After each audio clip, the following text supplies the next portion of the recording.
This is Big Ideas from the ABC. Well, tonight we have a really fine panel of speakers who are joining with us to address this topic. It's a forum, as you know, for respectful but passionate debate. And arguing for the motion, and I'll just introduce this group as a whole, Bernard Keane, who's the author of War on the Internet. He's been Crikey's correspondent since 2008, writing on politics, media and economics.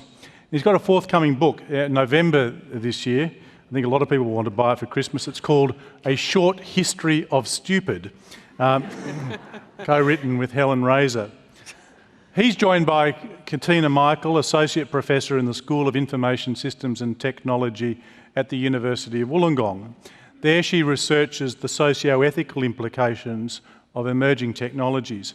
And she's also on the board of the Australian Privacy Foundation. And last but not least, returning to IQ2, Alistair McGibbon, who's an internationally respected authority on cybercrime, including internet fraud, consumer victimisation and a range of internet security and safety issues. And he's the General Manager of Security at Dimension Data. Would you please welcome them all?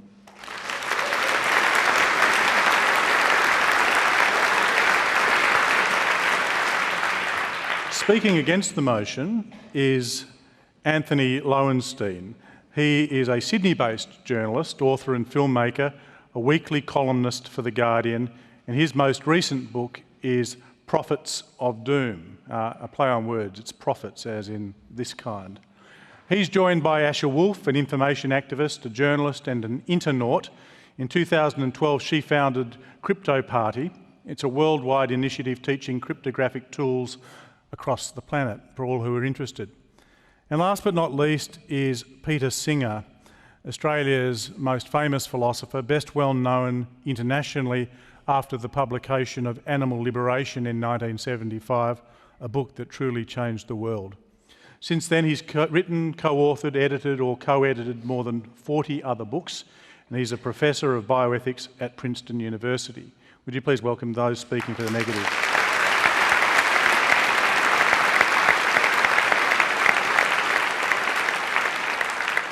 And so now, with the motion before this House that we are becoming enslaved by our technology, I invite the first speaker for the affirmative, Bernard Keane. Please welcome him.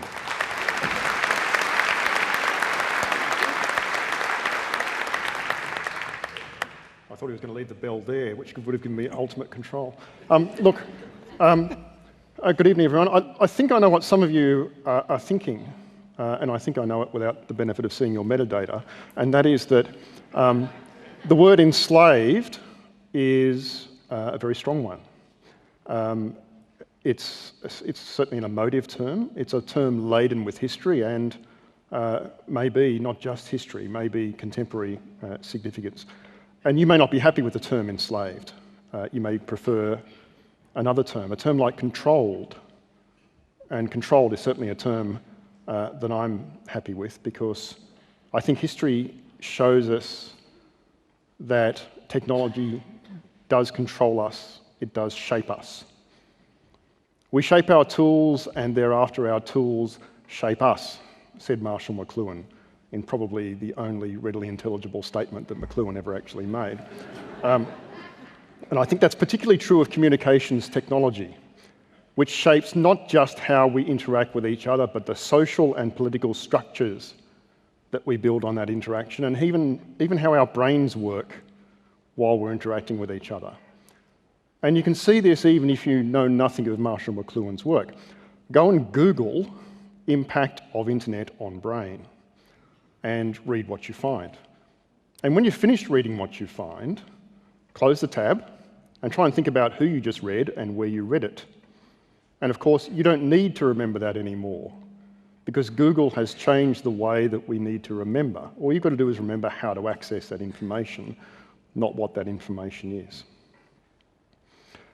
It's very similar to the ways that the invention of writing changed the way that our ancestors needed to remember information. They no longer needed to remember everything by rote. So on the affirmative side, we're going to talk a lot about how technology controls us and shapes us. Now, none of us are Luddites. when we prepared for this debate, we sat at a cafe table in Canberra. We all got out our laptops and our mobile devices, and admittedly we did organise the meeting via email, which is the internet equivalent of stone tablets, but nonetheless, we happily acknowledge the benefits of technology.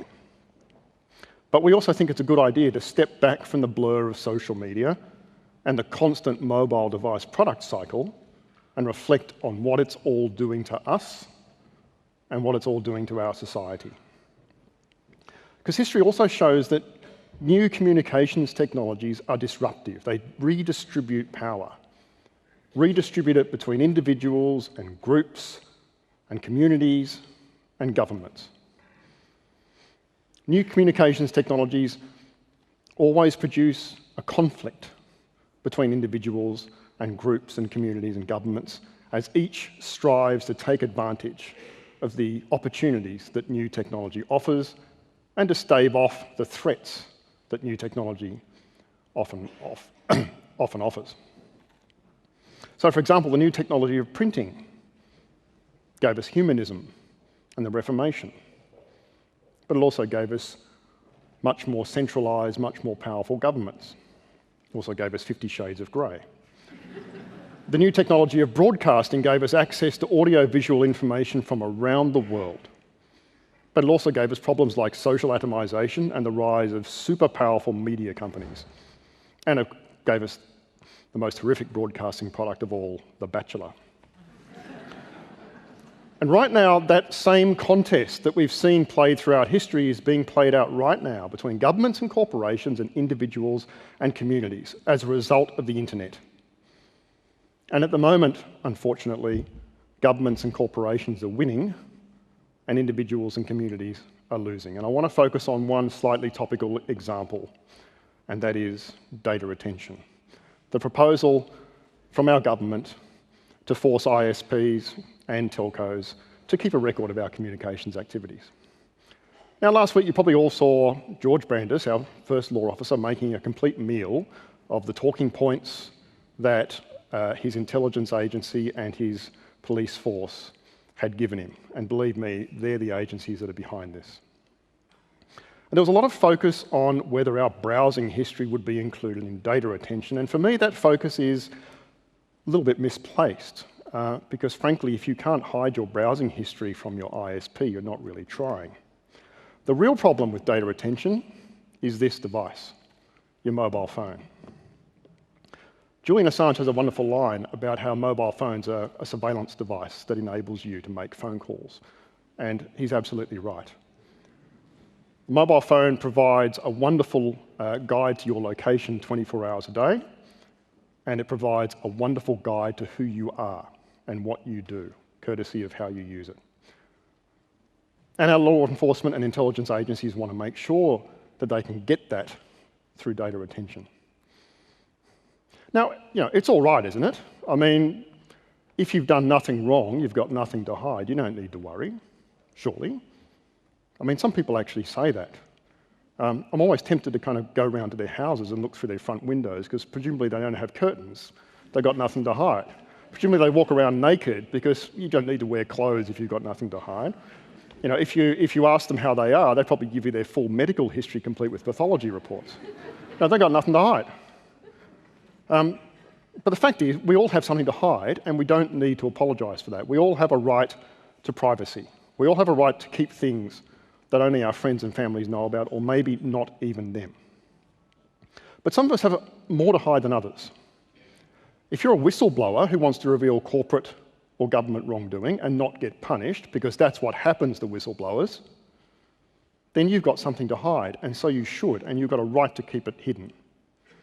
If you work in the media, I don't just mean the mainstream media, all of us who work in the wider media, and you accept confidences from people as part of your job, you've got something to hide, and so you should. Politicians have things to hide. And judging by the amount of anonymous sourcing in political journalism, they've got a hell of a lot to hide. And it's funny, but the people who say if you've done nothing wrong, you've got nothing to hide, they never turn that argument around and actually apply it to government and say, well, if you've done nothing wrong, what are you hiding? Because governments that want all our data very rarely want to share their data with us. But surely we can trust our law enforcement and intelligence agencies. I mean, after all, they're not like the National Security Agency, which has seen examples like officers using the vast surveillance system created by the NSA to stalk women or to share intimate photos that they've intercepted around for their titillation and amusement. Our agencies are better than that. We should acknowledge that. But can we trust them? Well, we know that our Foreign Intelligence Service in 2004 spied on the East Timorese cabinet as part of an effort to get one over the East Timorese in the Timor Sea Treaty.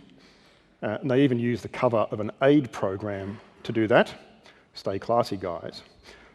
And when a former ASIS officer revealed this, he was raided by ASIO and had his passport taken and prevented from leaving the country. So I'm not so sure that we can actually trust our spies. What about the Australian Federal Police? Well, I live in Canberra and the AFP provides law enforcement there and I quite like them. But can we trust them? Well, the AFP has admitted that when they go hunting for whistleblowers who've leaked information, they go and get the metadata from journalists' phones.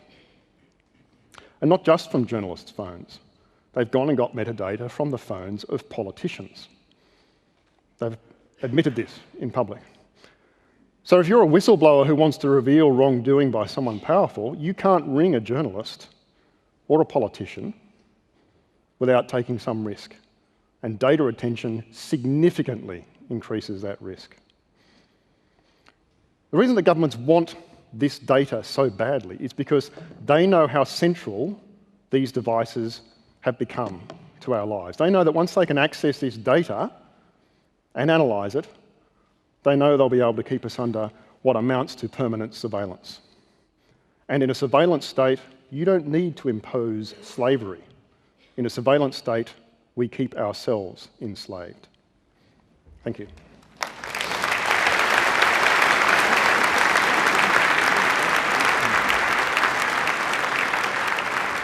Anthony Lowenstein.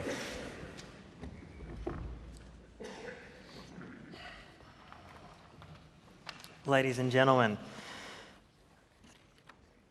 when it comes to the issues of technology, it's very easy to be afraid. And what we just heard from Bernard, and I'm expecting from the next two speakers, is to make you really scared. To make you scared of technology, to make you scared of your phone, to make you scared of data retention, to make you scared of Facebook and Twitter and the internet and the world around us. Well, our side, the reasonable, sensible side, are saying to you that we have not entered a period of apocalyptic doom. We haven't, not even close. Because of the smartphone, the internet, Facebook, Twitter, or mass surveillance, we have choices because we are human beings. The technology is not making these decisions. Governments are, big business are. Ultimately, we as individuals, we as citizens have choices what we choose to do. We have ways to protect our privacy, which I'll go through in a minute. Technology does not control us. We support technology, and how can you not really support the idea of a modern world? We acknowledge its advances and benefits. We respect its ability to change lives, and I'll get to that point in a minute. And we don't just see the world through our very comfortable Western eyes. I've seen with my own eyes the benefits of a mobile phone, for example, for citizens in Afghanistan, Gaza, or Papua New Guinea. This is a modern technology. This is helping people bring vital news, hear and receive important life-saving medical care, or personal information from family and friends. Technology in this way can and does build communities and bring a greater degree of connectiveness. Now, it's important, and Bernard did touch on this, but it's important to define the topics of any debate. And tonight, the word enslaved is pretty central. Now, I use Google, so probably the government knows I did that today, wonder why. And the definition of slavery is varied. On one hand, it says, quote, a person who's the legal property of another and is forced to obey them, or a device or part of one directly controlled by another. Now, Bernard said that in some ways we're controlled by technology, and sometimes he's right, but it doesn't mean we're enslaved. Control means we have choices. No one is forcing you to check Facebook 20,000 times a day. You have a choice we're all making the choice. Technology is not controlling us at all. And what's important, I think, to remember is in the last few years, we've seen countless examples of individuals who are fighting back against that control. Two quick examples. Chelsea Manning, who was a leaker to WikiLeaks, and Edward Snowden, who leaked to The Guardian, amongst other publications, showed the human capacity of resistance against a seemingly unstoppable man-made force of the National Security Agency, the NSA in the US, and corporate mass surveillance. And this is a fight, of course, that we must win. And what we've seen in the last year since Snowden's revelations have been greater awareness about the fact that our privacy is under threat and moves to try to challenge that, to say we do not accept the fact that our government surveils without our acknowledgement. We don't accept it. And the debate that's happening in Australia at the moment and in the US and many other countries shows that we don't blindly accept what we're being told by our governments. Now, when the book was first mass-produced back in the day, everyone was worried about the book. Remember that? It was about 500 years ago, but it was very concerning. Then there was the TV, and remember, those who are old enough to remember, everyone thought the TVs were going to suck the brains out of kiddies. That didn't quite happen, funnily enough. Now, a new generation of human beings worry and think that the internet will destroy us, will control us, will enslave us, but the fact is there's actually no evidence for that. Because from our perspective, as the negative side, we think the other side has got no faith in the human capacity to resist, to challenge. We have agency as human beings. Now, my teammates tonight, Asher, who is speaking after me, will explain how technology is neither good nor bad, and in fact, it's up to us as human beings to control how we use it. And finally, Peter Singer will show how technology is liberating, not enslaving us, especially in relation to medical advancements in the last 50 or so years. I want to give an example.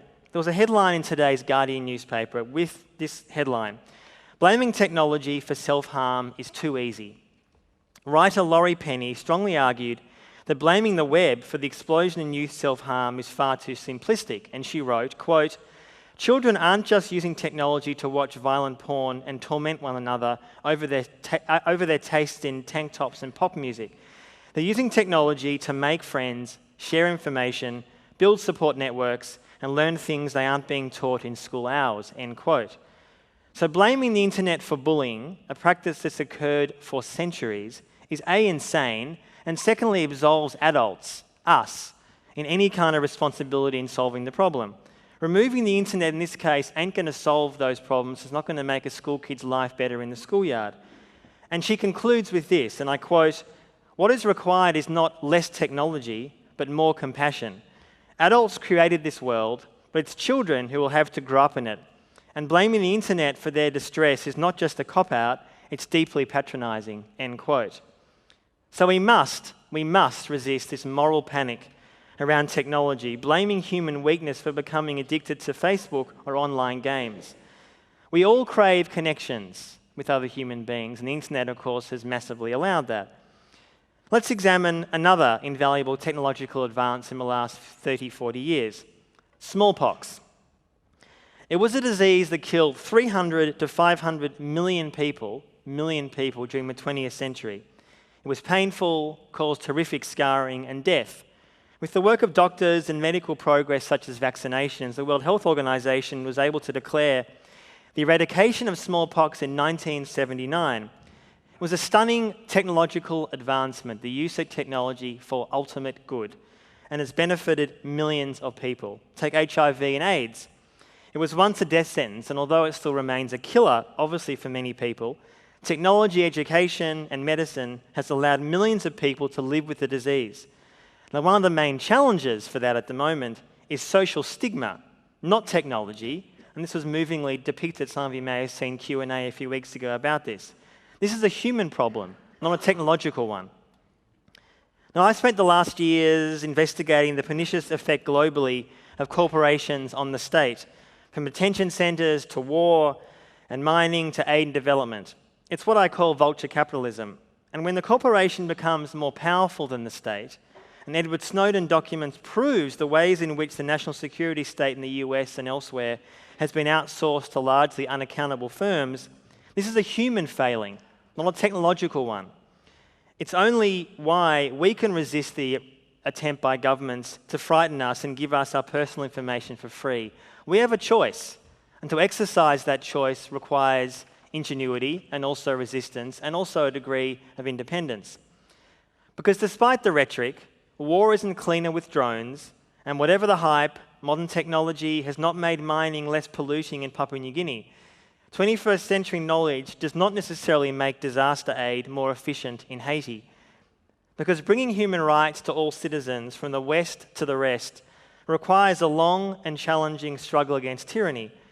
Technology obviously can entrap or liberate us. And let's look at the Arab Spring, where across the Middle East, social media clearly had an assistance in bringing down dictators, but it's also an amazing tool to use for monitoring those same activists. But we believe, on the liberated side here, that we are in charge of our own destiny. Not technology, we are. We choose, we aren't controlled, we aren't enslaved, we have a choice to imagine a better world.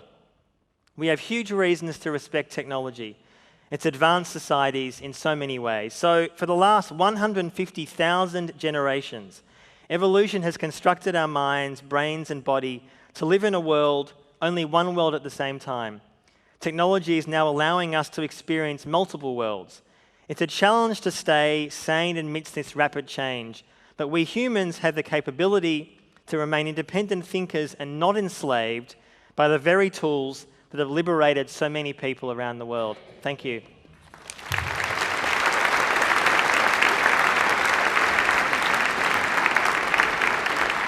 Katina Michael.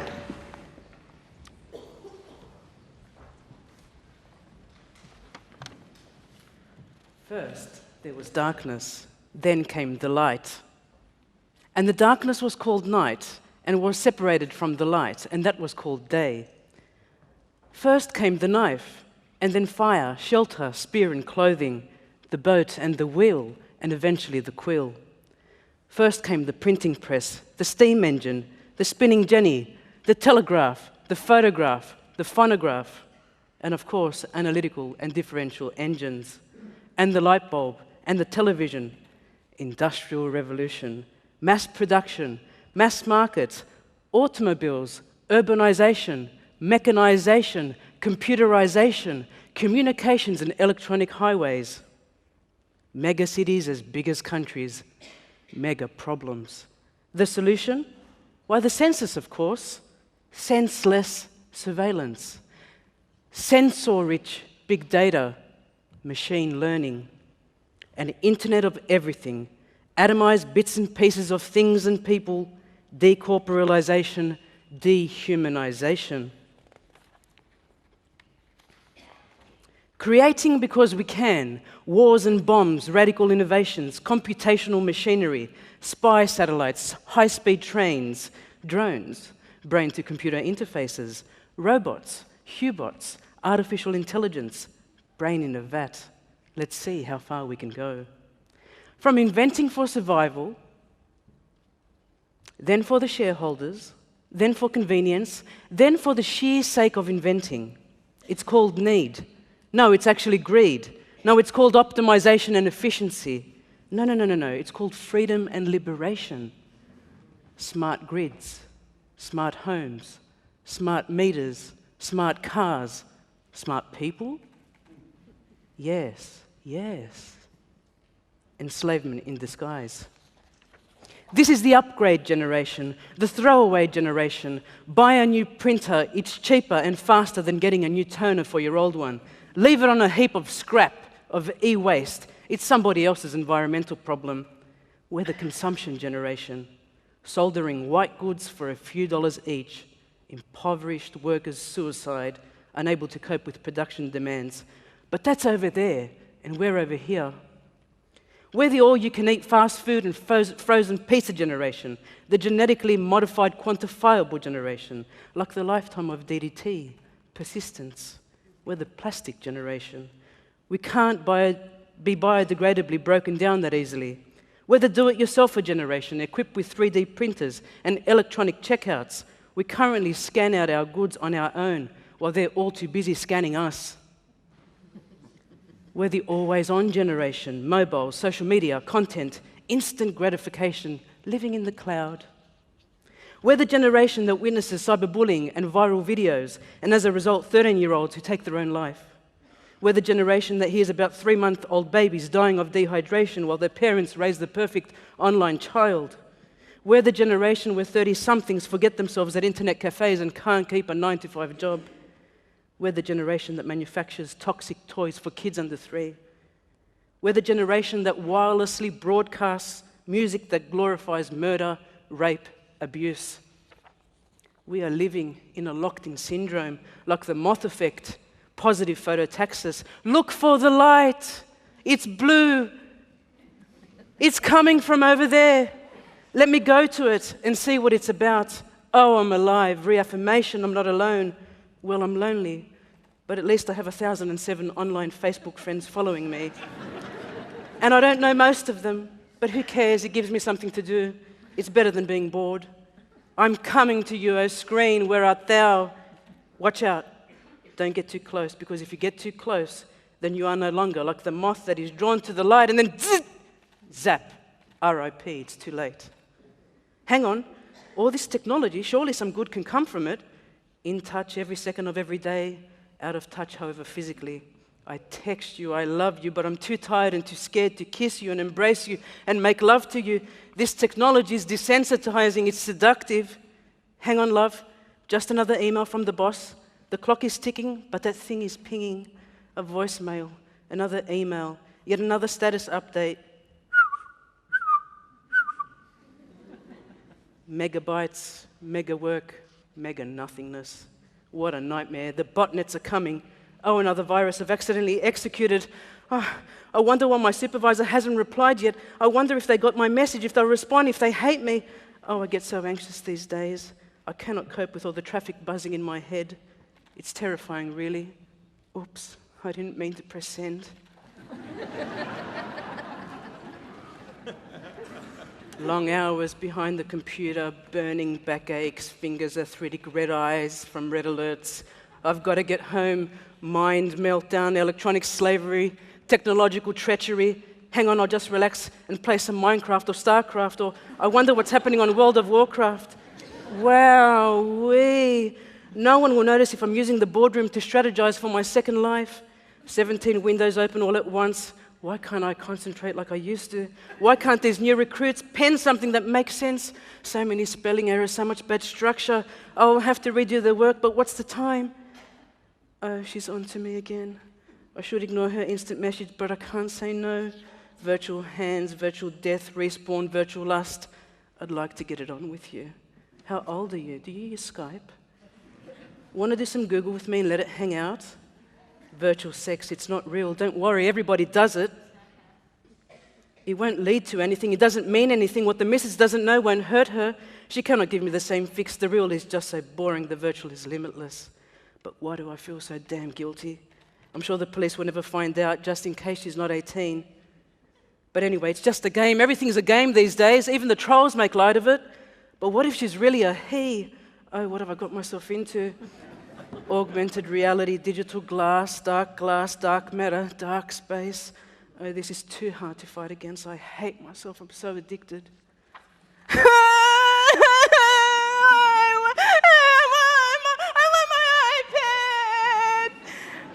Oh, these kids, I just fell asleep again after YouTubing all night. I want iPad. Can't be coming from my 2-year-old, can it? Get off the computer. You've got to go to football. I tell off my 10-year-old. He responds throwing a tantrum. I want iPad. I want iPod. I want Google Glass. I want iPlant. What? iPlant? Is that what they're talking about next? Weird, sick, wicked, wretched. No, it's probably the mark of the beast. Embedded implants for single sign-on logins. They will save so much time. But there's never enough time, and there's never a winner or an end to those massively online multiplayer role-playing games. I wonder if they'll invent more than just a kill switch. What? Embedded security hacks? How'd that work? Remote controlled? What control? What do you mean I just jack in? Aha, no choice to remove, a total loss of control. They know who you are, where you're going and what condition you're in, and they can even prove it biometrically. Michael had dubbed it ubervalence long ago. Big dog beckons, as do the microscopic drones. A world of watch is about to explode. Some of the Hubots will even be paid to watch and record you, what you do as you go about your business. High-tech mimicry, manipulation of the masses, exploitation. We believe Wikipedia and rely on Google search. We want to share our GPS coordinates and take pictures of our food and our nakedness. Benchmarking, that's what it's about, benchmarking how fit we are or how unfit we are in mind and body. But wait till our everyday objects come alive, like the smoke detector that never lies and answers all your questions from the ceiling of your own home. Just look, let me demonstrate. What should I eat for breakfast? What's the fastest animal on earth? Who or what should I believe in? It's all propaganda, disinformation, information annihilation. Nobody knows you're a dog on the internet, and soon no one will know the difference between virtual and physical. It started with the ENIAC, and from the ENIAC to the mainframe, from the mainframe to the mini-computer, and from the mini-computer to the desktop, from the desktop to the laptop, from the laptop to the netbook, from the netbook to the implantable device. We skipped the wearable, but don't worry, you know all of it. Can't you see the patterns, my friends? Can't you see what we've become and are becoming? Marching to the beat of the machine, it's the elephant in the room. Look, can't you see it? It's the emperor parading naked down the street. Look, there he goes, can't you see it? Internet addiction is real. Mobile addiction is real. Gaming addiction is real. The social implications are real. We all know they're real because we all know someone is suffering. It's like the elephant in the room and the emperor. We all know it's around us right here, right now. So when are we going to take responsibility?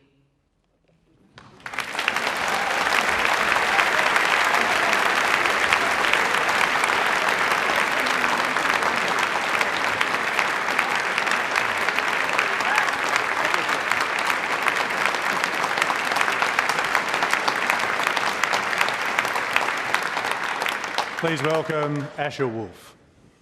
Oh, well, wow, that was an amazing dystopian prose. Let me just wind this back for a minute. And I mean, if we really wanted to freak out, we could remember that we're all just a bunch of semi-evolved primates spinning on a rock through the universe with a bunch of nuclear weapons. But let's not go there for this moment. I just want to remind you that any sufficiently advanced technology is indistinguishable from magic for most people. And that means that people get really freaked out by things they don't understand. And for me, that's often the remote control with the television. But that doesn't mean we should give up and that we shouldn't persevere in our mastery over technology. What we need is some rational debate. And humans have always been masters over technology. Since the first day we picked up a stone and smashed it against another one and figured out how to use fire. Slavery, as we're talking about it today, is a system under which people are bought and sold and forced to work. And the word control, as the opposition has used it today, implies mastery over it. And I think that we need to be really clear that we're not slaves. You and me are making choices. We're choosing what technologies we use. So when people say, oh, I'm a slave to Facebook, well, no, you clicked on the terms and services, even if you didn't read it. We need to be careful that we don't confuse slavery with apathy. And I'm no Luddite. I won't lie to you. People live and die by technology. The preemie baby in an incubator, the person whose medical insurance is controlled by an algorithm, or civilians bombed by American drones remotely controlled at the Pine Gap station here in Australia. And it's for that reason that we should pay attention to the sorts of legislations and policies that governments are enacting here in our name today. We do know that technology can be immensely powerful. It can connect us to people around the world that we'd never have the chance to speak to otherwise. As a young mum breastfeeding, I'd be sitting there on Twitter talking to people about technology because I didn't want to watch daytime television. We have more mobile phones in the world today than toothbrushes. And we're seeing the world from perspectives that we've never seen before. We're seeing images from Gaza that our mainstream media won't show. We're seeing the protests in Ferguson, in the US, when police have ordered the media out. But what we really need to do is stop anthropomorphizing technology. And by anthropomorphizing, which is an awfully long word, what I mean is technology itself does not enslave us. Humans enslave us. Governments and corporations enslave us. It's not that technology walks up to you and says, right, I'm an AI and you should do blah, blah. Technology itself is just a tool.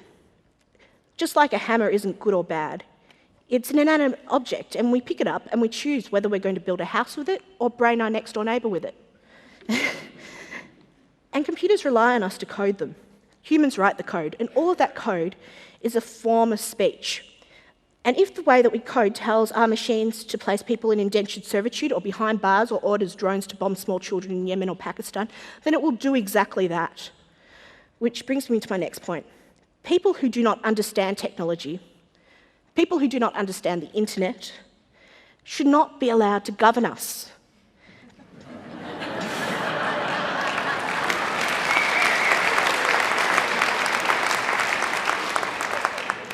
And in recent weeks, we've seen a proposal about data retention here in Australia. You've probably seen no less than half a dozen different interpretations of the word metadata, not least of which was a highly embarrassing definition of metadata from Brandis, our Attorney General. And if our politicians can't even give us a decent definition of metadata, then they really shouldn't be proposing data retention laws at all. And the Australian government has come up with these sorts of proposals time and time again since 2008. Chris Berg at the IPA just today pointed out the data retention proposal, as explained by the Prime Minister, Tony Abbott, and Brandis last Tuesday, would be a breach of the Australian privacy principles. But before we begin to despair about the dystopian functions which we can use to apply technology, I think it's really important to point out that the Western trend is against data retention. The EU Data Retention Directive was recently struck down in April. In Austria, Bulgaria, Cyprus, the Czech Republic, Germany, Romania and Slovenia, they've all ruled data retention unconstitutional. And Denmark, Slovakia and Sweden have also ceased their data retention regimes, following the judgment of the European Court of Justice, and they've deleted their records. Currently, the only countries in the EU still challenging and lobbying for a data retention directive is Ireland and the UK. And when you look at the UK and the sort of society that they're fostering, we're talking about a place that has one camera for every 11 people. That's one closed-circuit camera for every 11 people, and I'm not sure that's the sort of road we want to go down here in Australia. I'm not even sure it makes us any safer, or at least not according to a lot of the studies.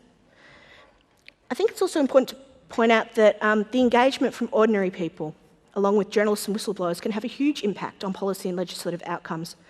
In the last few weeks, the New America Foundation released a report that found that the NSA's PRISM program could cost US cloud computing companies somewhere between $22 billion to $180 billion over the next 3 years. And that's because of the revelations of NSA whistleblower Edward Snowden.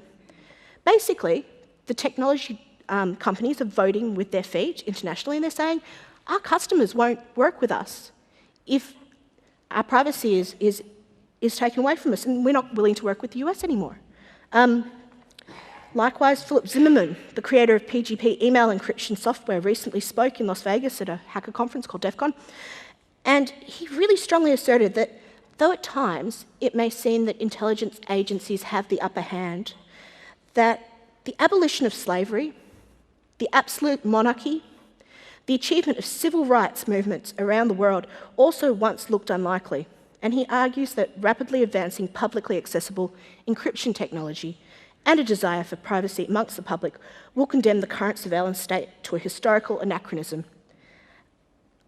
I want to put it out there that individual people can have a huge effect.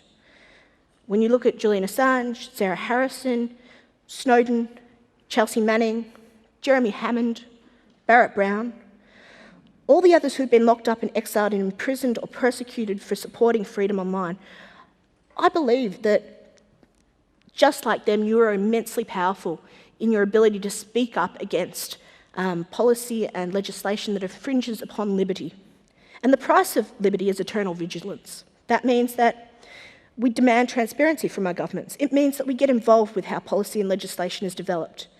It means that we use our skills in whatever way we have to engage with our governments.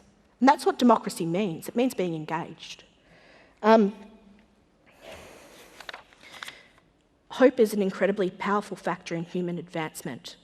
And we shouldn't just lie down in the mud because it feels like technology is moving faster than us. We shouldn't give up our human mastery over the ability to change or engage with technology to Luddites and fascists and intel agencies. Just to finish off, to remix a couple of quotes, I believe that people shouldn't be afraid of their government's technology. Governments should be afraid of their people's technology. And we should have technology by the people, for the people. I thank you all for the opportunity to have me here tonight. Thanks.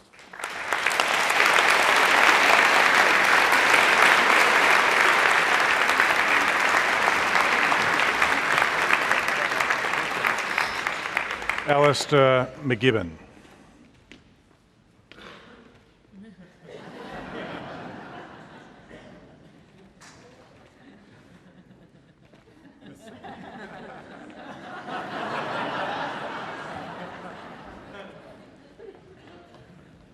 Sorry.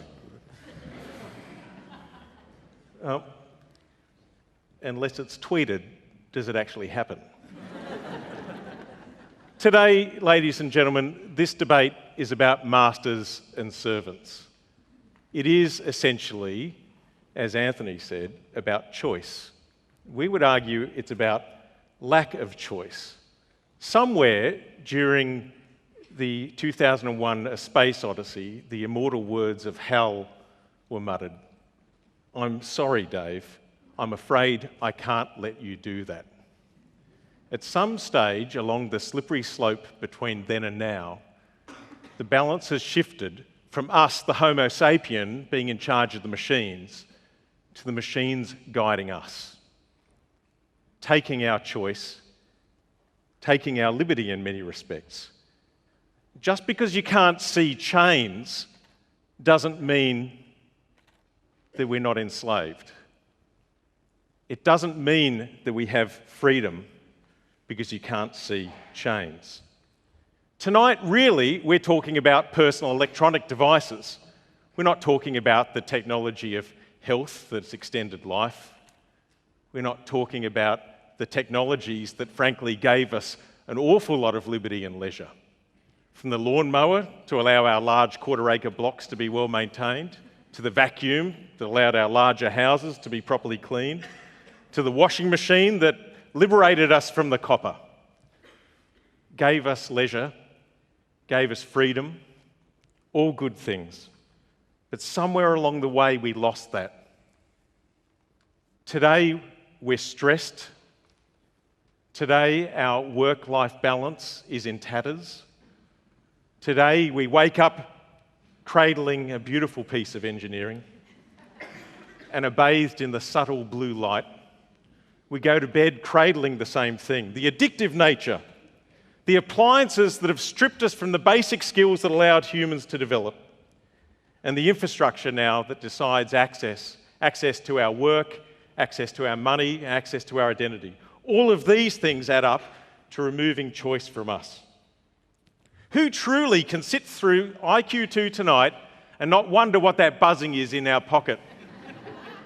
Whose phone call have I missed? What emails must I catch up on? What are they saying on Twitter? Well, I can tell you because I'm watching it too. And tonight, when this ends, you'll be like smokers on a long-haul flight, running for the terminal door to have that drag.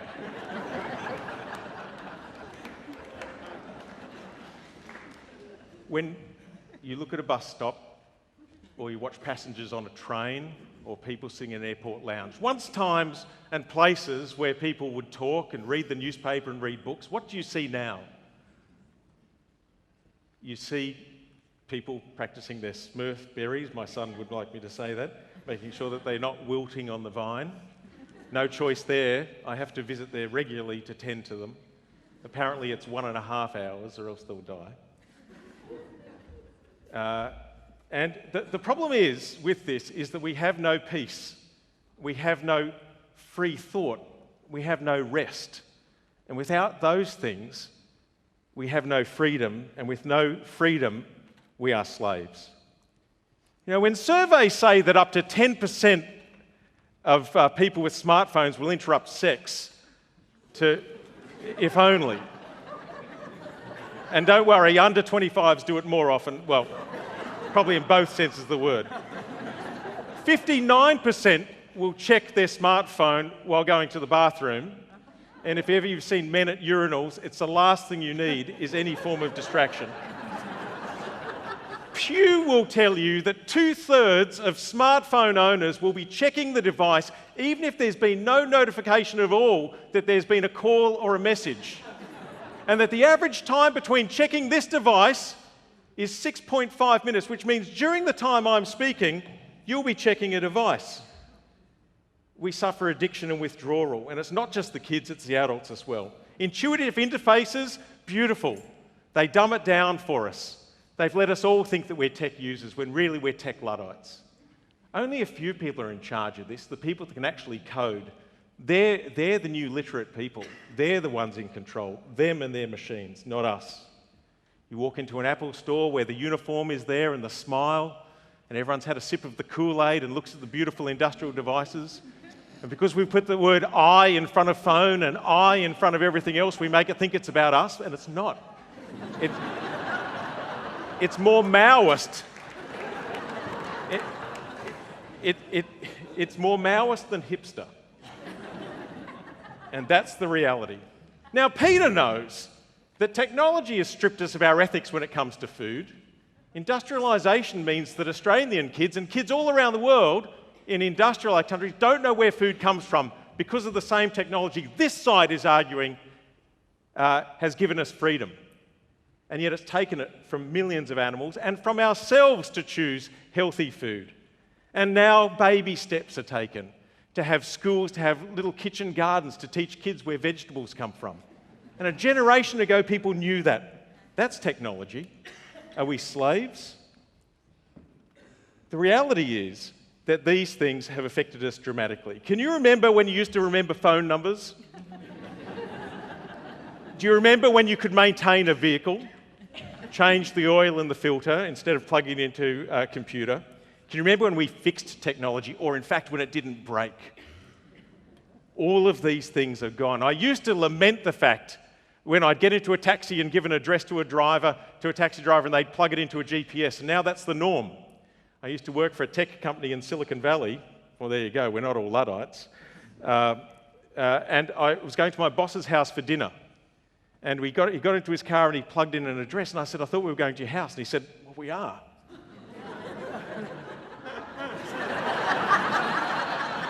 So I said, have you just moved there? And he said, no, I've been there for 4 years. The more TomTom maps and Google Maps, the less neural mapping we have, the less thinking that we do. And let's talk about political struggles. Absolutely the Arab Spring. And what about the fact that how Google surfaces information these days will influence an election just as much as anything else? So they now become the arbiters of information for us and help us make our electoral decisions. Take it all away? Do we have choice? What about the electricity grid? What about our telecommunications? What about our banking? We can't take it back. We can't go anywhere. Ask 10 people how they assert their rights online, and most of them will say they can't. And if you can't assert your rights, you are a slave. Talk to the African kids mining the new blood diamonds, the coltan. We've created slavery in other countries even as we touch these beautiful things here today. And what about the workers in third world countries breaking down our e-waste in dangerous jobs in order to allow us to get the next must-have item? We're slaves, all right. You can call it anything you like. We're drones, we're worker bees, we don't think. And what about those technologies that allow us access to things? I deal a lot with identity theft and other crimes. So we know that usernames and passwords aren't very good. We know that criminals will take these things from us. So people will argue biometrics. Absolutely, biometrics are great. And what happens when someone steals that? What happens when the FBI realises that its DNA database doesn't quite contain everything they thought it once did? What happens when your front door won't open for you because someone else has already taken that identity? Well, probably not good, Dave, if Hal doesn't open it for you. The reality is, ladies and gentlemen, there are some beautiful things about technology, but it's not got to do with how we're thinking about using it. Thanks very much.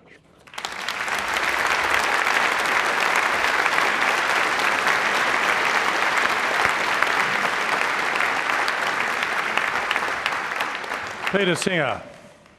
Thank you very much. It's good to be with you. And thank you, Alistair, for pointing out that technology has enslaved not just, in fact, millions, but billions of animals in factory farms. I appreciate you making this point. However, I fail to see its relevance to a resolution that says we are becoming enslaved by technology.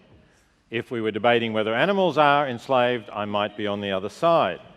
But of course, it's our choices, unfortunately, our consumer choices, to go for the cheapest products that supermarkets offer us that lead to animals being enslaved. It's not our enslavement in this case. And I point this out because, in fact, the opposition side has consistently really failed to address the question that we are being asked to discuss. The question does not mention, in particular, personal electronic devices. It's a general statement that we are becoming enslaved by technology. And if you want to consider whether you should or should not agree with that statement, you need to consider technology as a whole, not just the kind of apocalyptic, doomsdaying sort of speeches that we've had from the other side about data retention and the various problems that exist about that. It is about technology. And we have had, occasionally when the other side has talked about this, we've had some acknowledgement of the benefits of technology, that it does have benefits. But this is really what we're talking about, whether on the whole it is liberating for us or it is enslaving. And what our side is arguing is that clearly on the whole it is liberating rather than enslaving. And that is something we can talk about in a million different ways. But, for example, Bernard Keane, in talking about technology right at the beginning of his address, talked about the printing press, which I think was an incredibly liberating device because it made it possible for the masses to gain knowledge. Books prior to the printing press had been incredibly expensive things because they had required so many hours of manual labour to create. If you've travelled in England, for example, or other parts of Europe, you may still see in some ancient churches chained Bibles. The idea that a Bible was to be chained up, it was so precious. Well, now, unfortunately, you find them in every motel drawer. But the effect of the printing press has been enormously liberated. Bernard said something about, well, it made for more powerful, more centralised governments. Maybe it did, but the more powerful centralised governments disempowered the local tyrants, the local lords who could lock you up in the dungeons and torture you as much as they liked, and nobody else was going to know about it, so you were just going to stay there. In fact, if you look at the evidence, technology has, of course, developed and progressed over all of the millennia of human civilization. As was said, we can start with things like the wheel, very simple devices. And if you ask what has happened to human beings over that period, in other words, have things in general got better or worse for us, then I think the answer is clear. And if you are not familiar with the evidence on this, I can recommend a book by the Harvard professor Steven Pinker called The Better Angels of Our Nature, which came out just a couple of years ago. A lot of people think, perhaps because of the media emphasis on wars and catastrophes and disasters, that we are living in an unusually violent era. But in fact, that is the reverse of the truth. If the question you ask is, what are the chances of someone born in the present time or sometime in the 20th century, what are the chances of that person having met a violent death at the hands of another human being? The answer is that the chances of that happening has been falling pretty steadily for millennia. Now you might say, how do we know that? Well, we can look at bones of people in ancient prehistorical burial sites and look at the kinds of injuries inflicted, how many of them, for example, have bashed-in skulls, and we can consider that compared to the small population, and we can extrapolate that to our own times. And in fact, there has been this, not exactly a steady progression, but there has been a progressive decline, and the growth of the centralized nation has been an important factor in that decline. We might be suspicious, and we might rightly be suspicious of governments now acquiring too much power, but the growth of the nation state did reduce the chances of anyone being violently killed, despite the wars that the nation state got into.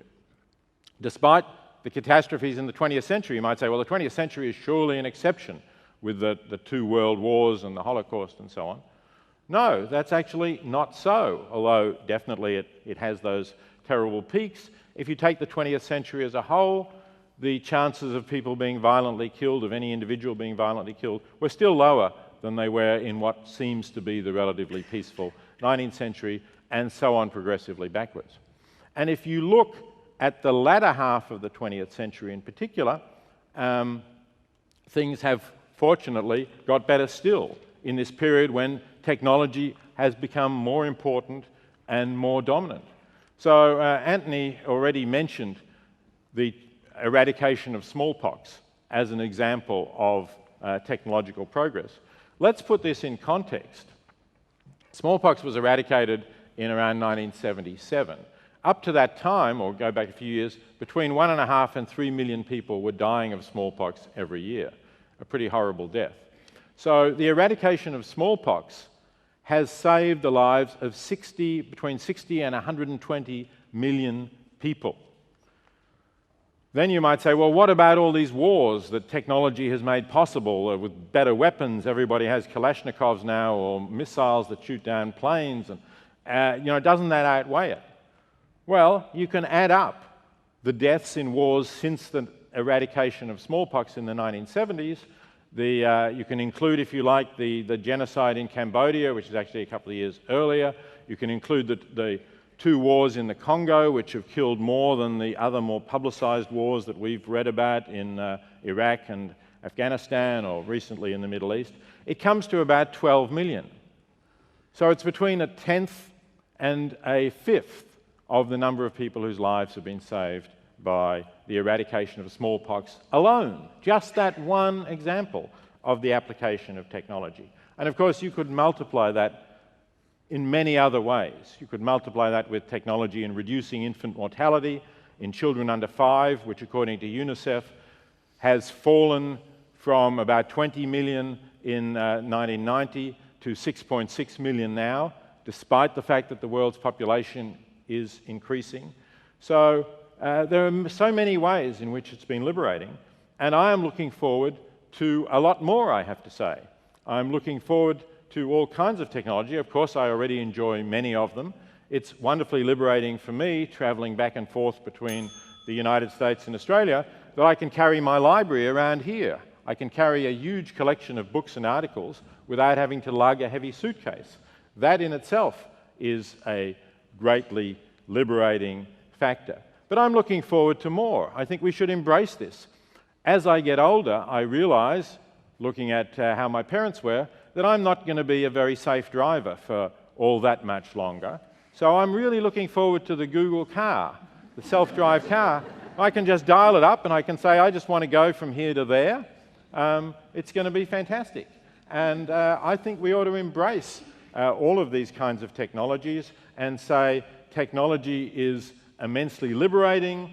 We're not saying it doesn't have any problems, but on the whole, it's helping us in living the kind of life that we choose to live and that we want to live. It's not controlling and enslaving us. Thank you.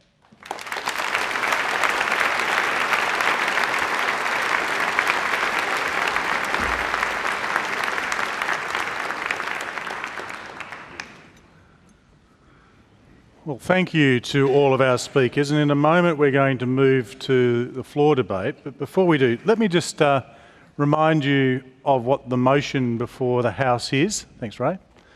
Before I come to the pre-debate poll. So So you're framing it when you're thinking about what you might want to say and how you might subsequently vote. The actual topic for the debate is that we are becoming enslaved by our technology. It's not that we are enslaved, or no, it's about the tendency. So when you're thinking about that in your speeches, you might say, do you feel that we're becoming this way, or do you find, as Peter was arguing, that we are becoming, and have been over a number of years, liberated by our technology? But before we get to that, let's see what you thought about the prospect of this debate before any arguments were advanced. And then we'll be able to compare it later on. So, before the debate began, the figures were as such. Undecided, 16%, relatively low undecided level for a debate of this kind. Against the motion, 29.5%. And for the motion, 54.5%. So you can sort of see how you were starting to think about this. When we have the vote at the end, you'll be able to see the swing, and it may be that whichever side wins in terms of its absolute majority can be judged by a different criterion, namely whether or not they manage to shift the largest percentage of the people's opinion. Well, with that said, is there anybody who'd like to come forward to any of the microphones that are for here to get the floor debate going? You can speak for the motion or against the motion, and we'll get in as many people as we can in the next 20 minutes or so. So at microphone 2, if you'd like to give your name and your minute, we'll begin. I use technology, I rely on technology, I fight back, I try and mould it to how I need it to be. But you can't always do that. Today I tried to return a piece of defective equipment to the US. I tried to organise for a human to come and pick up that equipment and send it on its journey that I could track online. But I couldn't do that unless I provided an astonishing array of information. My name, my age, my address, my sex, how many people worked where I did, what kind of institution it was, how many items we mailed, as if I know, as if I care. If, on the other hand, I want to feed my inner zombie and maybe watch MasterChef on the internet, I have to watch it their way. I can't fast forward through the boring bits, that 1 or 2 seconds. I can't rewind if I miss the one interesting bit. I have to watch it from start to finish. So I'm fighting back. I have more birthdays than all of Shirley MacLaine's reincarnations put together. I have more personalities than Toni Collette would know what to do with.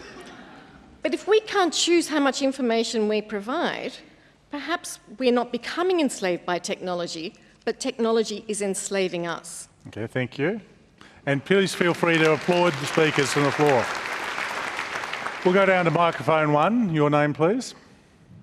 Hi, I'm Jane from, I'm science, medical, and research graduate. And I guess being in PhD, technology is crucial, being able to access knowledge, from the World Wide Web, not just Google, basically, how generations has rolled up HTTP and uploading all the information, that we don't need to be enslave ourselves in the library, trying to access books and books and books, pages and pages, trying to get that one article or one sentence that we're going to try and find.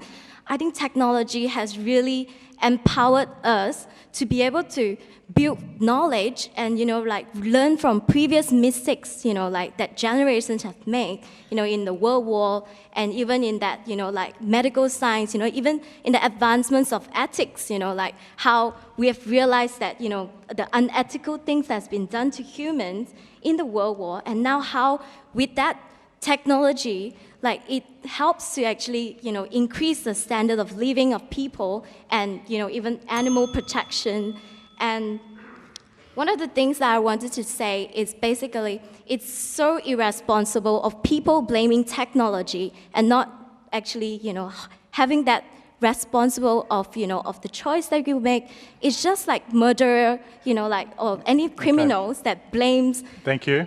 everything to that. Thank you. I should mention that the bell means stop, right? That's just, it's a bit old-fashioned, I know, a bell, but that's what it is.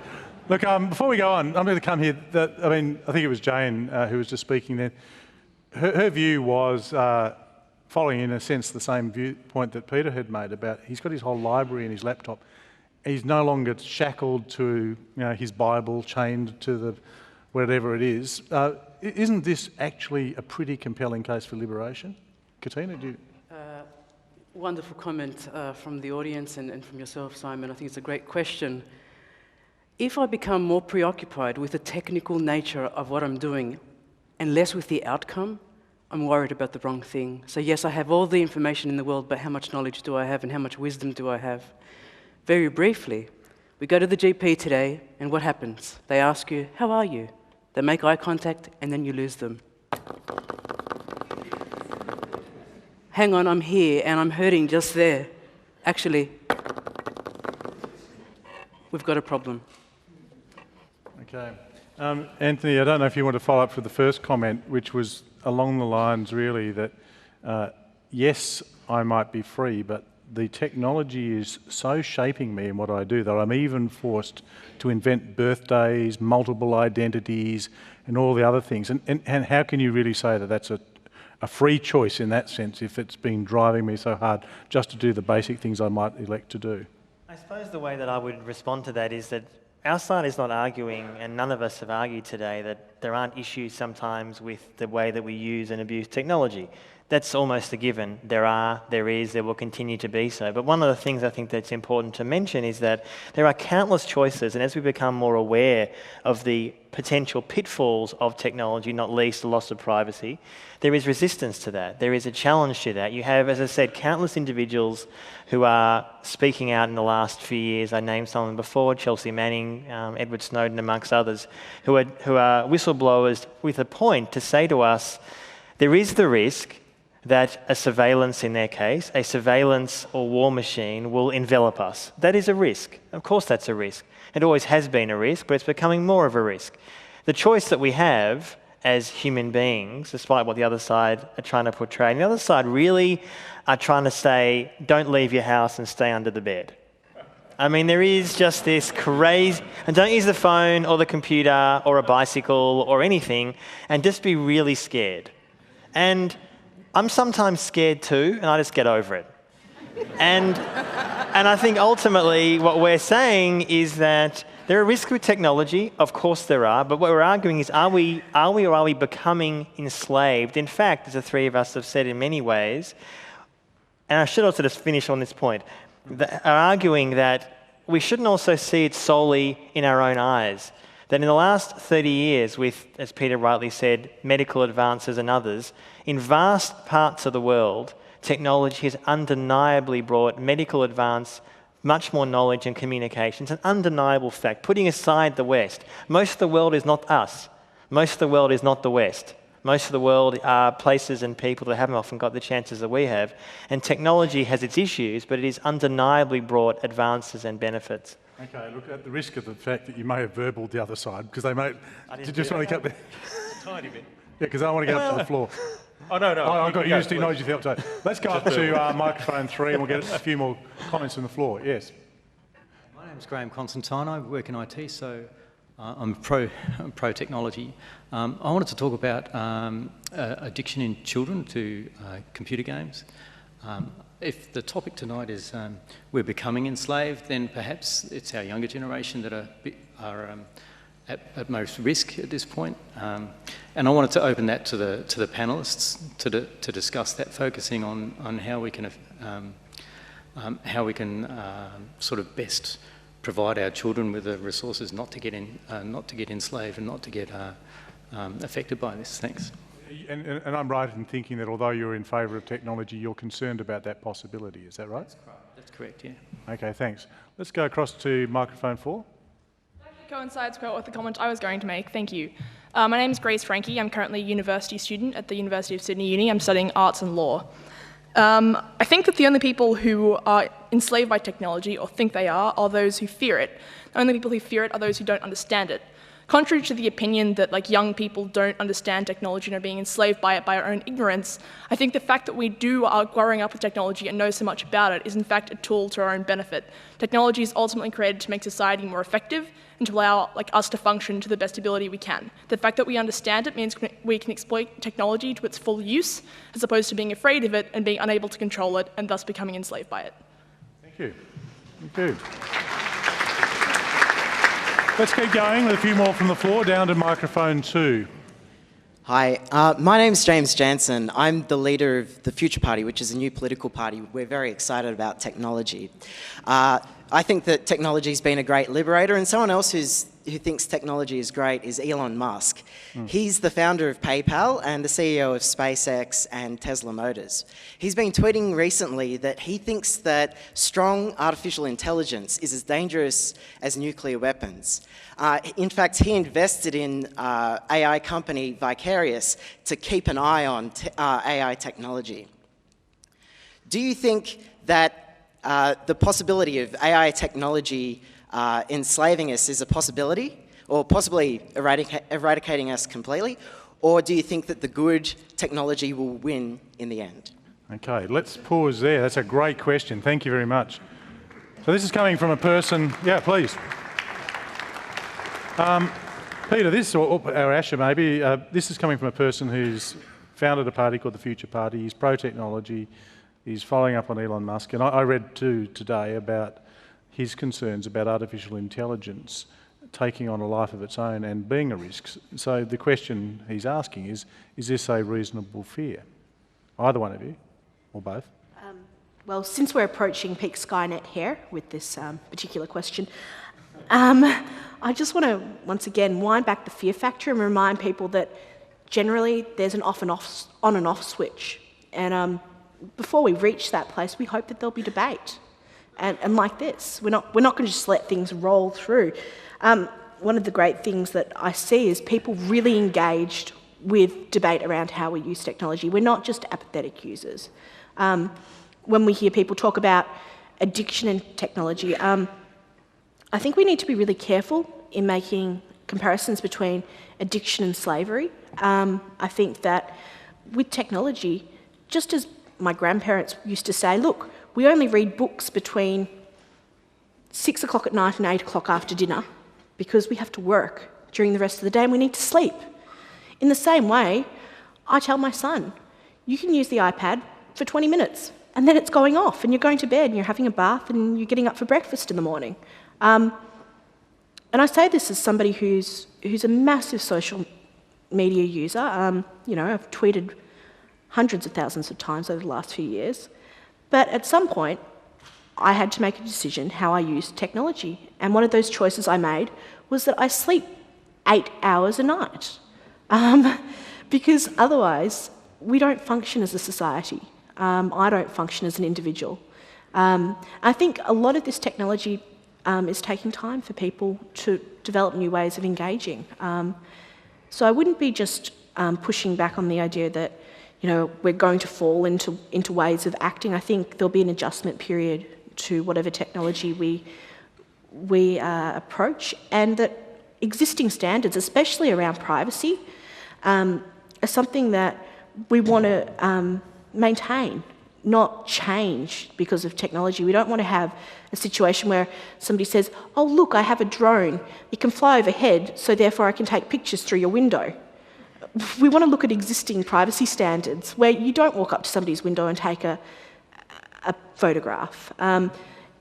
And we have to be really engaged with legislation to ensure that, the standards that we want as a society and a community are maintained. Anybody else want to comment on this question? You do, Peter, on that? Because particularly I thought it was interesting, the comparison with nuclear weapons, which did get developed. Well, I think, the question about whether computers will become more intelligent than we are is a real question, and it's not Elon Musk who's raised it. It's been around for about 20 years. It's known as the singularity by those people who are in this field, that something dramatic will change. Some people predict about 2070 as the time when this might happen. Basically I would say, who knows? It's definitely possible. But what should we think about it? I don't think that it's absolutely essential that our species, in the sense of Homo sapien, remains the dominant species on the planet. I mean, if we have other forms of intelligent, conscious life that enjoys life and can have rich and culturally fulfilling lives, I don't care whether they're biological carbon-based organisms or whether they're silicon-based minds. What I think is important is that there are minds there having conscious experiences. And maybe if the debate were about whether we will continue to dominate the planet for the next millennia, I might be on the other side. I might say I don't think so. But I don't think that at the moment there's a sign that we are becoming enslaved to these merely speculative and possibly future more intelligent beings than us. And if that does happen, well, as I say, the attitude that we take to it should be one based on what kinds of lives these beings have. Quick comment from you, Bernard, then we'll go back to the room. The threat of AI is one that's already being discussed in great detail in relation to military hardware, so it's closer than we think. But in terms of a threat, well, I think the real issue is, or the more important issue is that there are bigger threats right on our doorstep. Companies like Google, which have amassed so much information, pose a much more direct threat and much more near-term threat to our lifestyles, potentially in some cases our safety, than a much more remote threat of AI. So I think look at this new generation of gatekeepers like Apple, like Google, like these big tech companies, which are in an immensely powerful position. The AI issue, well, we've got a bit more time to deal with that. Just on the weapons, it was interesting, earlier this year the Russians crossed what many thought to be an ethical threshold when they deployed fully autonomous lethal systems, robots, where they can self-select targets and fire without any human intervention at all. And that was seen by some to be a fairly significant departure. But let's just, by way of background, let's move up to microphone 3, I think it is. Yes. Good day, everyone. My name is Ben Vance, and I actually work for a drone company. Perfect timing. Yes. Now, one thing I'd just like to make 2 very brief points. The first point I'd like to make is that AI is really hard. Just making a drone not hit something it's something that requires a huge amount of human effort by very intelligent, very motivated, very smart people who spend a lot of time coming up with ways to use technology as a tool to do something. So I think AI is a long way off. I think we'll colonize Mars permanently long before there's real AI. I'd bet a large sum of money on that. But I'd like to get to my next point quickly. Let's say this debate was 300 years ago and we were talking about actual slavery. The topic would then be, are shackles enslaving slaves? And the answer would, of course, be no. Only a consciousness can choose to enslave another consciousness. And therefore, what we're talking about is technology. It's a tool. This tool is only ever used by people. And people are always in control of everything. A corporation or a government is also in control of people. A bunch of people or one person if it's a dictator. But people are always in control. A conscious being is choosing to enslave, not a tool is doing it itself. Thank you, very good. Great. Great comment, well done. Microphone 4. Yes, up microphone 4.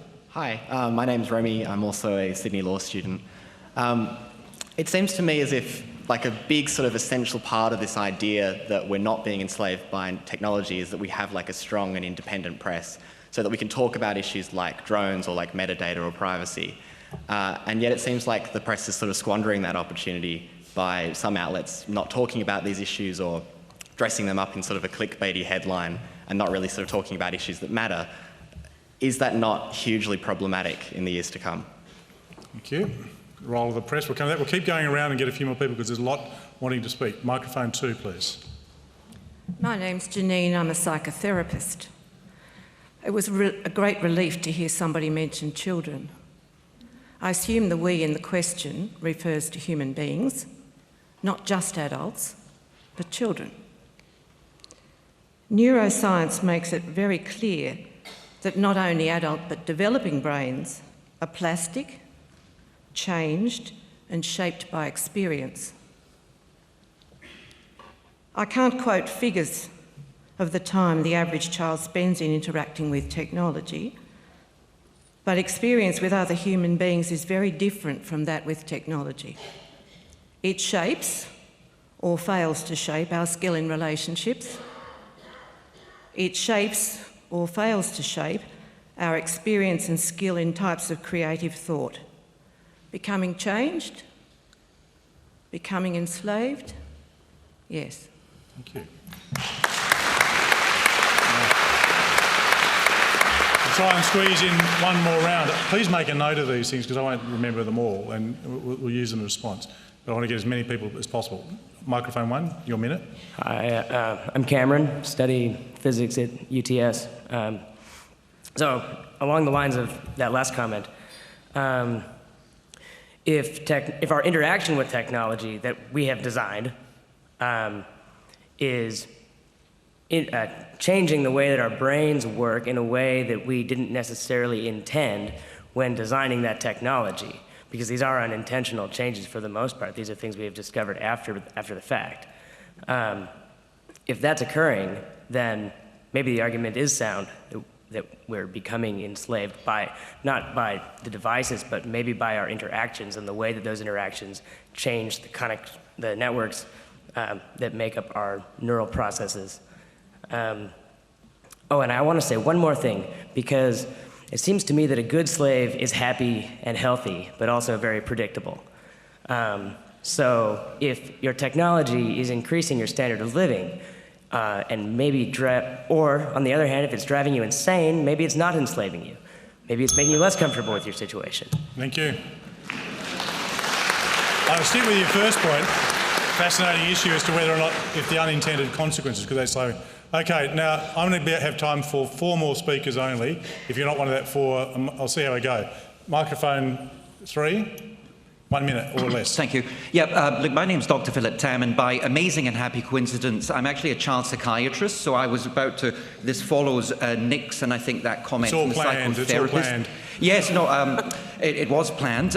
Look, I see myself and colleagues in Sydney and internationally are seeing a lot of kids now with what we might call internet addiction, and it is a real problem. There's violence, there's kids dropping out of school, but when you do the prevalence studies here and abroad, it's really only a small minority that are affected by this. So in true Steven Pinker fashion, most kids, and I can attest to this, use technology in amazingly empowering agency ways. Like we've heard the term empowerment and agency quite a few times from the against side, and I can assure the for side that almost all of the kids that I personally see in the difficult, challenging families use technology in very empowering ways, and this will continue to do so.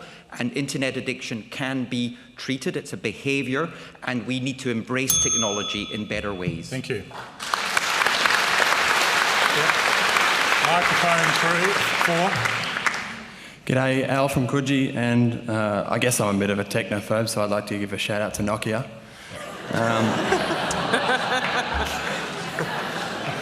I'm not sure they'll like that, but anyway, carry on. It's 2 of us. It's all right. I would like to address the first speaker for the negative in saying that due to our technology, these are all stuff I've read, this isn't just my own conjecture. We have more leisure time than ever before in history. Although depression, anxiety, obesity, social inequality are all on the rise, I've read that the use of the internet inhibits your ability to think deeply, to be creative, to sit, read a book, things like this. And in surveys we say we feel busier than ever despite the fact that we aren't. So in the same way that a person gaining weight due to eating Maccas is partly their choice, so is using technology a choice. However, Maccas has been engineered in such a way to play on our evolutionary weakness for sugar, salt and fat. So does the internet play on our innate human desire for, connection and stimulus. So I'd argue that if we don't actually have as much choice as we think we do, there's a bit of slavery happening. Thank you. Right. Now, I can only take 2 more people here at microphone 2, so I'm sorry about that. You're going to miss out up there, but that's just the clock. Enslaved to technology. Hi. Yeah, microphone 2. Hi, my name's Lucas. I'm yet another law school student from Sydney. It's fantastic. We're everywhere. I just had a question about perhaps a more theoretical underpinning. I know this is sort of an empirical question, whether or not we are enslaved. But there seemed to be a theme of different conceptions of freedom, before we start talking about enslavement. And there seems to be a difference between freedom as non-interference and freedom as non-domination. And when we talk about slaves, we think about slaves being dominated, right? They have no choice. They must act in a particular way, rather than simply being not interfered with by their master. And so it would seem to favour the affirmative. However, this seems to go against our more intuitive notions of freedom. I mean, in Australia, when you cast your vote, you know that you don't really have much say over the policy that results, but we don't really consider ourselves unfree for that. So I'm just wondering what people think about okay, thank you. theory. Thanks. And last but not least, microphone one, you're the final speaker. Hi, I'm Jessica Frawley. I'm a PhD student in IT from the University of Technology, Sydney. I'm going to start by saying this year, despite not being a fan of football, people around the world saw the World Cup kicked off by a man who was paralysed below the neck, kicking a football. That is technology that has enabled someone to go to the edge of their limits. We've also seen from UTS alumni, Dr. Jordan Nguyen, a wheelchair that allows people who are paralysed below the neck to control their movements through thought control. And we've also seen images from the International Space Station and really the edges of human knowledge. And in the face of that, I really struggle to see how we are enslaved. Thank you. Here, here. Well,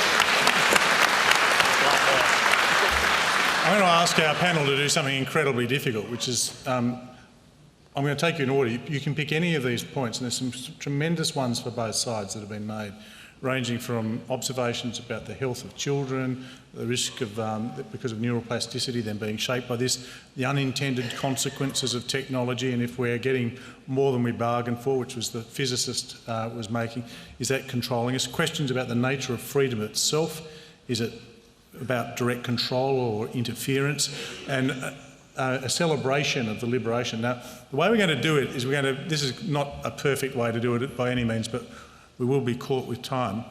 I'm going to ask you within the audience to keep one ear on the speakers as I go down one by one and give them 2 minutes each to pick any of these things and make their most pithy points as they do. But you will also be asked to vote. So some of you are going to hear really good arguments and responses, but you will have had to cast your vote on the strength of what you've heard from the stage and from the audience. So find the voting slips. Remember, if you want to vote for the motion, put for in. Against the motion, put in against. And if you're undecided, and I hope you're not after hearing this, maybe you will be, I don't know, just leave it joined together. So each speaker will be given 2 minutes in order. And I'm going to start off with you, Bernard Keane. You can pick up any of these things. And for 2 minutes now, please respond to those comments or anything else you want to add as you go through. Okay, so you begin now. All right, I'm going to talk very loudly because everyone's muttering and writing on a piece of paper. No muttering. So, I mean, one of the themes that we want to put forward is we need to take a step back. As I said during my speech, we need to take a step back from the technology, from the constant focus, the social media chatter, and actually look at what this is all doing to us. And I come back to the point I made at the start about what history shows us about the disruptive nature of new technologies. And the person who made the point about unintended consequences, excellent point. At least this time around, in terms of disruptive technology, we're aware of it as it's happening, and we can bring to bear the sort of historical experience that I think people living through the introduction of print in the 15th and 16th centuries couldn't deal with, and obviously not the hundreds of generations ago, or dozens of generations ago, hundreds of generations ago that invented writing. So in real time, we are looking at the consequences of the impact of the internet and the structure and the restructuring that it's doing, and that's an important thing. But the flip side of that is the stakes are never higher than they are now, because the reason I focus on data retention was it has very real implications for the quality of the press that we have in Australia, and the gradient of security laws in this country, like the gradient of security laws everywhere in the West, is you start off with some reductions of liberty, and then they accelerate over time. The balance keeps tipping constantly in favour of the state, constantly away from the rights of individuals. It won't stop with data retention. It won't stop with 2 years data retention. It will become permanent data retention. It won't stop at IP addresses. It'll turn into browsing history. Governments have this default setting of always wanting more. Security agencies always want more. Thank you. And if you talk about becoming, that's the becoming process. Thank you, Bernard Keane. Anthony Lowenstein. Yes, please pause. Anthony Lowenstein, your 2 minutes. Thank you. One of the points that the three of us have tried to make tonight, ladies and gentlemen, is that technology is not perfect. There are issues, there are problems. There are times that technology could be an issue for children, for vulnerable people. It can cause issues. We don't say anything other than that. However, what we've heard from the other side has been apocalyptic, that we are essentially on the verge, becoming enslaved by, as Bernard just said, the potential of problems with data retention and security services always wanting more. On that level, he and I completely agree. There is a deep and profound risk that our governments will always want to get more information about us. However, that's not a technology problem, that's a human problem. That's a government problem, that's a big business problem. That's a very important fundamental difference. One gentleman before was talking about the concern over a free and open press. What does that mean when there seems to be essentially a crisis in the business model? We all know about those problems, and having an independent free press is becoming a greater and greater issue.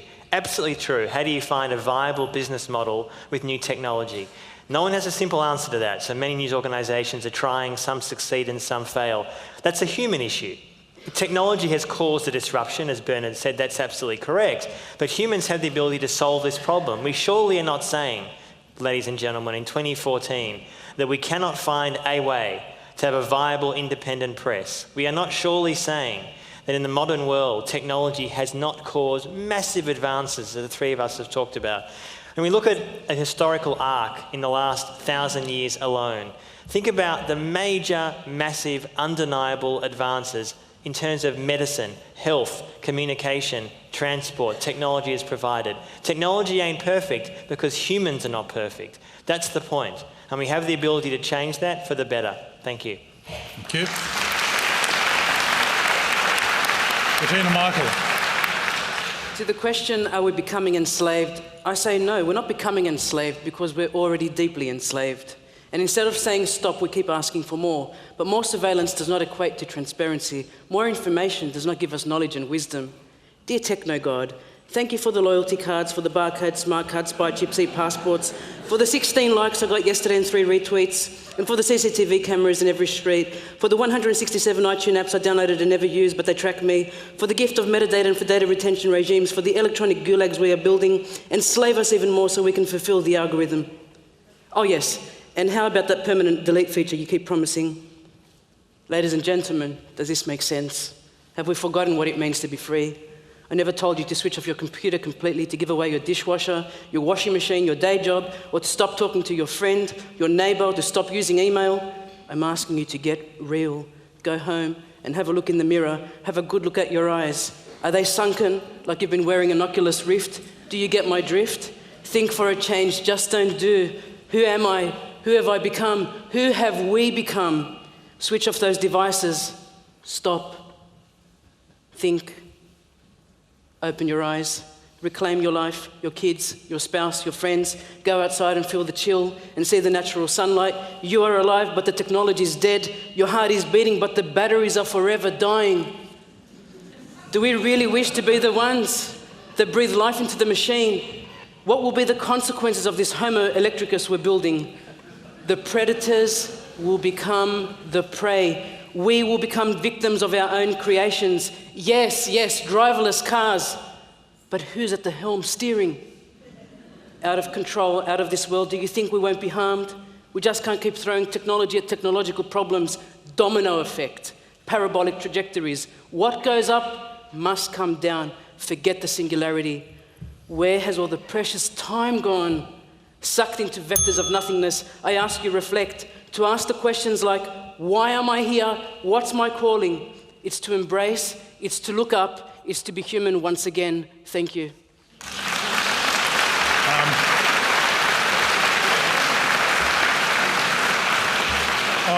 I really don't envy you, Asher, having to fire this. Asher Wolf. That's okay.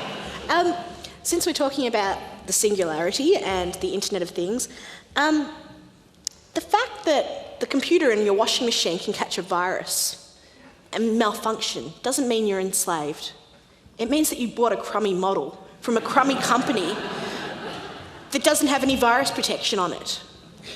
And I think that basically when we talk about the idea of slavery when it comes to tech is, you know, that we're being changed by it. Well, we've always been changed by the technology that we've engaged with. We've been changed by the fact that we've been able to use fire. We've been changed by the fact that we've been able to create a wheel or have the printing press and spread knowledge between each other. In fact, since humans' earliest days, we've always been cyborgs. We take things outside ourselves and we find ways to use them as tools. And this isn't something that we should be scared of. This is something that has helped us to evolve as humanity, to make ourselves better, to pull ourselves out of the dark and the wild, and to put lights in our homes, to feed our families. You know, the idea that technology changes us, yeah, sure, but we also change technology. We decide how we use it. And at the end of the day, when we pick up a tool, we can also choose to put it down if it doesn't suit our needs. And I think that self-agency is something that's really important to remember in this debate. Thank you.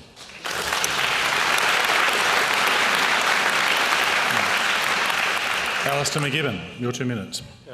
The other side's painted us up as being technophobes and Luddites, people that have suggested that we should remove all technology. We've made it very clear throughout this evening that really we're talking about a small section of technology that we interact with on a daily basis, largely personal electronic devices. We don't deny the benefits that have come from eradication of smallpox or from the washing machine. Great things. We question this veneer of technology that we now wear in more ways than one. We're not scared of technology, and what we want to ask is how we're using technology. For every person that Asher and Anthony can name that pushes against it, there are millions of people who don't. For the 4 people that you named and said were uncountable, I can give you 40 million. They use technology in an unquestioned way. Ask yourself this last question. Why is the most popular school in Silicon Valley the Waldorf School, where the senior executives of technology companies fight to send their kids? Why do they ban technology at that school? Why do they ban technology until year 10 at that school when we scramble to get iPads for infant school children? And why does that school then say to those same families, don't have tech at home until you're old enough to understand it? Ask yourself that question and then ask if we are indeed enslaved by these beautiful devices.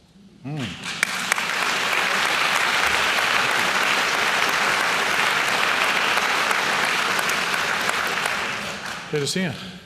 Well, I want to ask you a question, or 2 questions in fact, because Alistair gave us in his remarks before, not the summary, the opportunity to do an empirical test of whether what their side is arguing is correct. So let me ask you, put your hands up if you've checked your mobile phone during this event. Well, that's some of you, but it's clearly a minority of you. So now, wait a minute, I have a second question, and I still have my 2 minutes. The bell hasn't gone yet.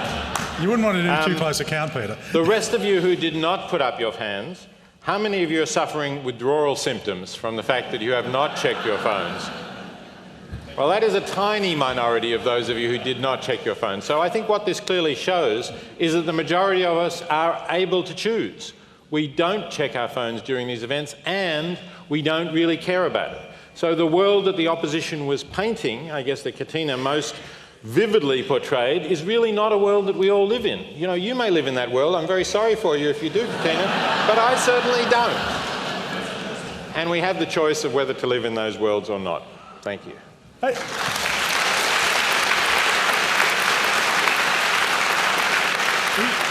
Peter, Peter, were you surprised by how many people put up their hands that they checked? Now that the vote's in. Fewer, but pleased that it was still a minority.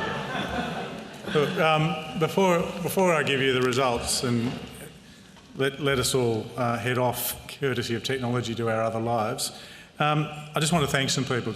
I'll just go through a list, but if you can join me in thanking them. So these are Thea De Chaos, who's the producer for these events, and many others. Chris Parker, who puts together the event management so we all get here and things work well. The staff and management of the City Recital Hall in Angel Place. Volunteers who've conducted the ballot. Every time we do this, there are volunteers. And the Managing Director and staff of the ABC who help us bring this debate. And it's been a really good debate, I think, tonight, to a wider Australian audience. The Mayor and the Aldermen and the officers of the City of Sydney who help us afford to do this, and our supporters at AMPM Professional Public Relations who also enable this to happen. I don't know if you know this, but the Ethics Centre itself is a charity, and we depend on donations and contributions in kind, otherwise we couldn't do this. It's quite an undertaking. But before I give you the results, I mean, the real people to thank, apart from those who spoke in the floor debate, are those who've prepared for this panel debate. So would you please join with me in thanking Bernard Keane, Katina Michael, Alistair McGibbon, Anthony Lowenstein, Asher Wolf and Peter Singer.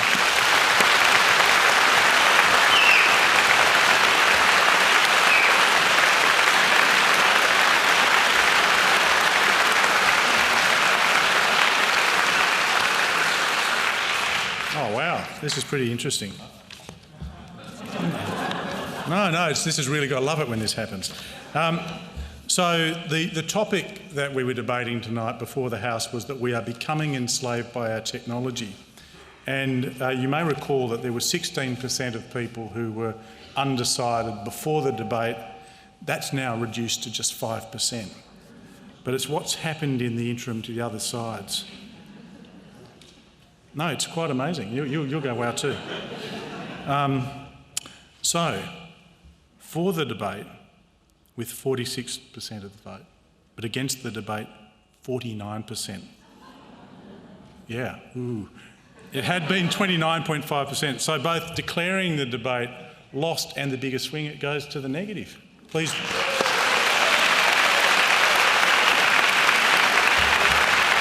It just, honestly, it just goes to show what actual argument can do when you hear it. It's amazing. So thank you to all the audience who voted. Look, the next debate is on the 28th of October. The topic is that our society would flourish under the rule of women. So that's a pretty interesting topic. So what do you do? Thanks to the speakers, thanks to Intelligence Squared Australia, I declare the debate closed. Good night.